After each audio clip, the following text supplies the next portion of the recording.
Bismillahir Rahmanir Rahim. Alhamdulillahi Rabbil Alamin. Wassalatu wassalamu ala sayyidina wa habibina Muhammadin wa ala alihi wa sahbihi ajma'in wa ala man tabi'ahum bi ihsani ila yawmiddin.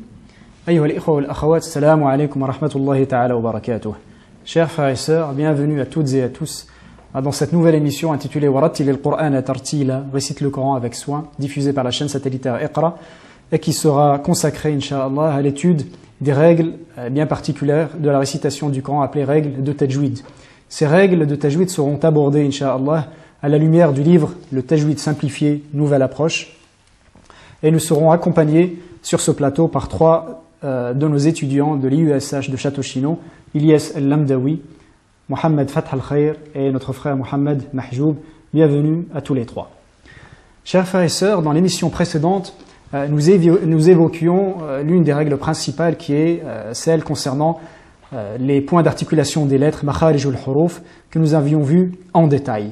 Avant de passer à la règle suivante, les traits distinctifs des lettres, voyons un bref aperçu de cette règle concernant les points d'articulation des lettres. Comme vous le voyez à l'image, nous avons le premier point d'articulation al-jawf, duquel provient donc les trois lettres alif, wal waw, wal ya, les trois voyelles longues a, ou, i.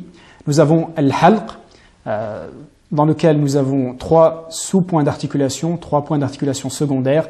Adna al-halq pour les lettres ghayn et kha, wasatul halq, le milieu de la gorge pour les lettres ha, ayn, et enfin aqsa al-halq, le fond de la gorge pour les lettres ha et la lettre hamza.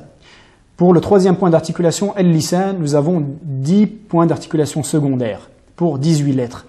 Le premier point d'articulation secondaire, aqsa al-lisan, le fond de la langue, au contact du palais mou pour la lettre qaf. Le second point d'articulation, toujours aqsa al-lisan, le fond de la langue, cette fois-ci en appui au contact du palais mou et dur pour la lettre kaf. Le troisième point d'articulation, wasatul lisan, le milieu de la langue avec le milieu du palais pour les trois lettres jim, shin, ya, et en précisant pour la lettre ya qui est la lettre vocalisée et non la lettre d'allongement. Ya, yi, you, ay, et non i. Le quatrième point d'articulation, l'un des deux côtés de la langue qu'on appelle al-hafa, ou les deux ensemble, avec les molaires supérieures pour la seule lettre dad. Le cinquième point d'articulation, nous avons aussi les deux côtés de la langue, mais la partie la plus proche de la pointe, et qui englobe l'extrémité de la langue pour la seule lettre lam.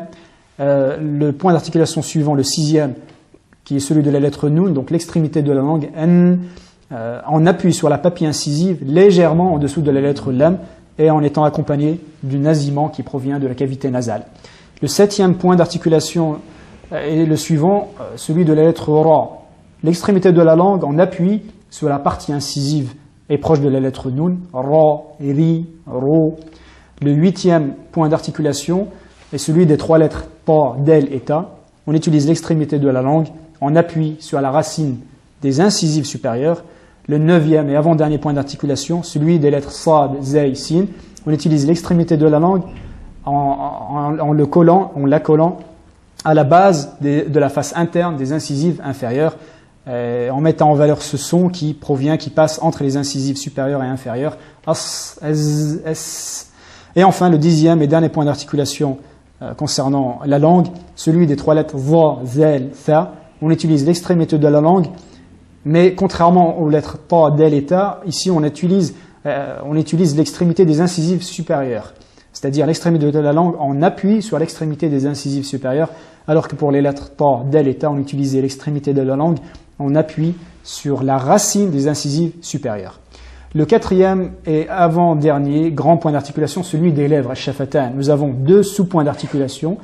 Le premier, celui de la lettre fa, en utilisant l'extrémité des incisives supérieures sur l'intérieur de la lèvre inférieure, f, fi, fou, etc. Et enfin, le dernier sous-point d'articulation, le deuxième et dernier sous-point d'articulation, celui des trois lettres ba, mim et waw. On utilise les deux lèvres en même temps, avec une légère différence entre ces trois lettres. Le waw en arrondissant les lèvres, le ba en collant les lèvres seulement, sans nasillement du tout, et la lettre mim en collant les lèvres, mais avec le nasillement qu'on ne peut distinguer de la lettre mim. M. Et enfin, le dernier et grand point d'articulation, celui de la cavité nasale, al-khayshum, duquel provient le son particulier, nazim, qu'on appelle nazimant, qui est particulier, qui est présent dans les deux seules lettres, nun et mim. Ma, na. La lettre mim, m, nous avons la partie buccale et la partie labiale et la partie nasale, m, ma. Et la lettre nun, n, nous avons la partie linguale et la partie nasale. Voilà le résumé de cette règle concernant les points d'articulation des lèvres. Nous allons voir maintenant le deuxième et grand, la règle suivante qui est très importante, celle des traits distinctifs des lettres. Car chaque lettre de l'alphabet se distingue d'une autre par certains traits distinctifs. Nous avons les lettres ta, dal et ta que nous avions vues, qui ont le même point d'articulation, mais ce qui les différencie, ce qui fait la différence entre ces trois lettres-là, ce sont certains traits distinctifs qui leur sont à chacune propres. La même chose pour les autres lettres de l'alphabet. Chaque lettre a ses propres traits distinctifs. Certaines, par exemple, sont emphatiques, d'autres sont amincies. Certaines, dans la langue arabe, sont prononcées avec un impact, tel que le qaf, aqa, ab, la lettre ba, la lettre dal, ed, alors que cet impact, nous ne le retrouvons pas, par exemple, pour la lettre lam, l, on ne dira pas l, S, on ne dira pas S. Nous avons par exemple ce sifflement qui est bien spécifique à ces trois lettres, Sad, Zay, Sin, As, Ez, S, qu'on ne retrouve pas pour les autres lettres. Par exemple, la lettre Ta, on ne dira pas Ta, Et, mais bien Et. Le souffle qui accompagne certaines lettres, telles que la lettre Ta, par exemple, Et, Ta, un F, Fa. Nous sentons ce souffle qui accompagne ces lettres. Et ce souffle n'est pas présent pour d'autres lettres telles que la lettre Dal, par exemple Da, Da, il n'y a pas de souffle qui l'accompagne, et ainsi de suite. Donc chaque lettre a son propre trait distinctif qui la distingue des autres lettres. C'est ce que nous allons voir en détail durant ce chapitre. Tout d'abord, sachant que les savants ont classé ces traits distinctifs en deux catégories. Ce qu'ils appellent les traits distinctifs qui ont des opposés, qui sont au nombre de 9, et les traits distinctifs qui n'ont pas d'opposés, qui sont au nombre de 8, comme vous pouvez le voir à l'image. Les traits distinctifs ayant un opposé sont les suivants: al-hams et son opposé al-jahr, al-shidda et son opposé al-rakhawa, et entre ces deux traits distinctifs, il y a un trait distinctif médian qui s'appelle al-bayniyah. Nous avons al-isti'la et son opposé al-istifal, et enfin al-itbaq et son opposé al-infitah. Que signifie ceci? Tout simplement qu'une lettre, lorsqu'elle est qualifiée ayant comme trait distinctif al-hams, nous n'allons pas la retrouver dans le côté opposé forcément, car la définition ici, les deux définitions sont opposées. Donc chaque lettre de l'alphabet, nous allons forcément la retrouver dans une catégorie parmi ces deux grandes catégories opposées. Ou bien la première catégorie, al-hams, al-shidda, al-isti'la ou al-itbaq, ou bien dans la deuxième catégorie, al-jahr, al-rakhawa, al-istifal, al-infitah. Je vous donne un exemple avant de voir cela en détail. Par exemple, la lettre Ta. La lettre Ta, elle a comme trait distinctif al-hams et non al-jahr. Elle aura comme trait distinctif al-shidda et non al-bayniyya ou al-rakhawa. Elle aura comme trait distinctif al-istifal et non al-isti'la. Et elle aura enfin comme trait distinctif al-infitah et non al-itbaq. Autrement dit, chaque lettre parmi les 29 lettres de l'alphabet aura au minimum 4 traits distinctifs.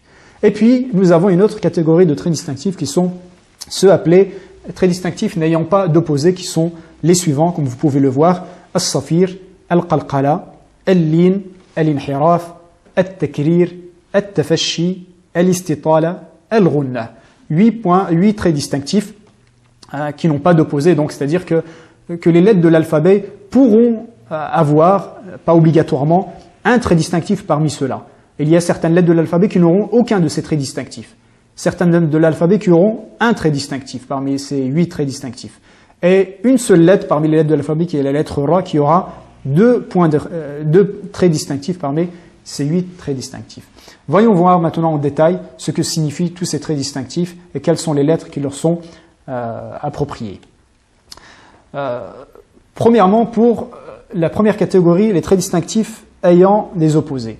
Nous avons 4 catégories ici. La première catégorie, al-hams et al-jahr, sont deux traits distinctifs qui concernent la production du souffle, la continuité du souffle. Les savants ont étudié chaque lettre une par une et ont essayé et ont essayé de distinguer quelles étaient donc celles qui étaient accompagnées de souffle de celles qui ne l'étaient pas. Et, elle est accompagnée de souffle. Del, ed, da, la lettre ta, ti, il n'y a pas de souffle qui l'accompagne.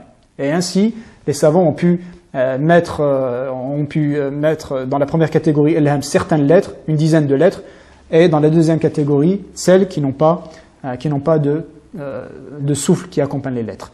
La deuxième catégorie, ce sont les lettres qui ont comme particularité la continuité du son ou non. Cette fois-ci, nous parlons du son de la lettre. Est-ce que le son, lorsque nous prononçons la lettre, continue ou est amené à se couper? Par exemple, la lettre del, ed, le son se coupe. La lettre ha, le son continue. La lettre lam, le son continue partiellement. C'est pour cela que nous avons une lettre, un trait distinctif médian qui est al-bayniya. La troisième catégorie de traits distinctifs concerne aussi le son de la lettre, mais cette fois-ci par rapport à la direction prise par ce son. Est-ce que le son, lorsque nous prononçons la lettre, se dirige vers le haut ou bien ne se dirige pas vers le haut, c'est-à-dire vers le palais ou ne se dirige pas vers le palais? Par exemple, la lettre kha, lorsque nous disons kha, le son de la lettre se dirige vers le haut. Lorsque nous prenons la lettre ha, le son se dirige vers le bas. Lorsque nous prenons la lettre sad, le son se dirige vers le haut. La lettre sin, sa, le son se dirige vers le bas. Et ainsi de suite. Et enfin, la dernière et troisième catégorie, et quatrième catégorie, toujours concernant le son cette fois-ci, est-ce que le son, lorsque nous prononçons la lettre, est comprimé, emprisonné entre la langue et le palais ou non? Le son, il est emprisonné entre la langue et le palais. Ta, le son sort, il n'est pas emprisonné entre la langue et le palais. La lettre dad, le son, il est emprisonné. La lettre del, da, le son sort, et donc il n'est pas emprisonné entre la langue et le palais. Voilà donc les 4 catégories qui nous permettent de distinguer les différentes lettres de l'alphabet. Est-ce qu'elles font partie de la première catégorie ou elles font partie de la seconde catégorie? Est-ce qu'il y a un souffle qui les accompagne ou non? Est-ce que le son continue ou non? Est-ce que le son se dirige vers le haut ou non? Ou est-ce que le son est emprisonné entre la langue et le palais ou non?